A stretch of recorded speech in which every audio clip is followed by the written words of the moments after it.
आप देख लीजिए अभी जो पहलगाम में वाक़ा हुआ था, सारा कश्मीर निकल के आया सड़कों पर उसके खिलाफ।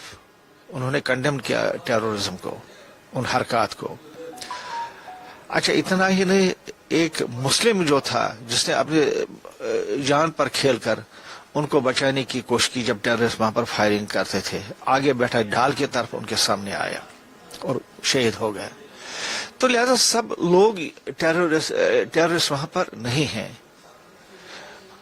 तो यही वजह है कि हम ऑनरेबल जो होम मिनिस्टर साहब है उनके पास गए, उनको हमने कहा कि जो कश्मीरी लोग यहाँ पर आते हैं उनके साथ मतलब ये सलूक जो हो रहा है ये नहीं होना चाहिए, ऐसा सलूक नहीं होना चाहिए।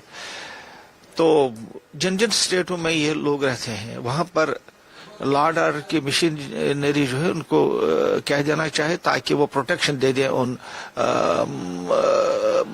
मजदूरों को या लेबरर्स को या स्टूडेंट्स को तहफ़्फ़ुज़ दे दे।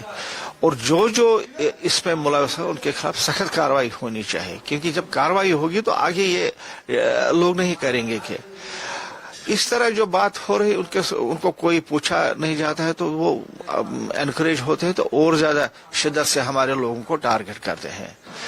तो उन्होंने इस सिलसिले में हमारे जो तशवीश थी बिल्कुल सुना, अच्छी तरीके से सुना।